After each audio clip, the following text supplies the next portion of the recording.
ভারতীয় অভিনেত্রী ইয়ামি গৌতম নতুন আইনি নাট্যধর্মী সিনেমা হক এ অভিনয়ের জন্য টানা 4 মাস কুরআন শিক্ষা নিয়েছেন। শুধু কুরআন পাঠই নয়, চরিত্রকে বাস্তবসম্মতভাবে উপস্থাপন করতে তিনি আরবি উচ্চারণ ও ভাষার ধরনও রপ্ত করেন।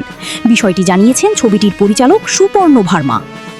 সম্প্রতি বিবিসি এশিয়ান নেটওয়ার্ককে দেওয়া এক সাক্ষাৎকারে পরিচালক বলেন, সিনেমার চরিত্রের গভীরতা বুঝতে ইয়ামিকে ইসলামী আইন ও ধর্মীয় বিষয় নিয়েও প্রস্তুতি নিতে হয়েছে। হক সিনেমার গল্প আবর্তিত হয়েছে 1970-এর দশকের ভারতের সাজিয়া বানো নামের এক নারীর জীবনকে ঘিরে।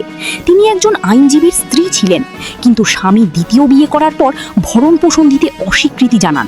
পরে সাজিয়া আদালতের দ্বারস্থ হলে তাকে তালাক দেওয়া হয়। সুপর্ণ ভার্মা জানান, সিনেমাটির গবেষণার কাজ ছিল দীর্ঘ ও গভীর। প্রায় 1.5 বছর ধরে ইসলামী আইন ও সংশ্লিষ্ট সামাজিক বাস্তবতা নিয়ে কাজ করেছেন তারা। তার মতে, বর্তমান সময় ভুল তথ্যের যুগ। মানুষ অনেক সময় সত্যতা যাচাই না করেই নানা বিষয় বিশ্বাস করে ফেলে।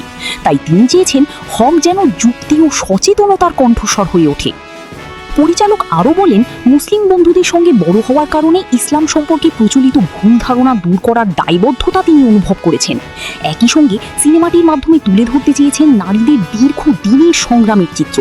তার ভাষায়, 1970-এর দশক থেকে আজ পর্যন্ত নারীরা পুরুষ শাসিত সমাজে একই ধরনের বৈষম্য ও বাধার মুখোমুখি হচ্ছেন। উল্লেখ্য, হক নির্মিত হয়েছে শাহ বানু বেগমের সত্য ঘটনা অবলম্বনে।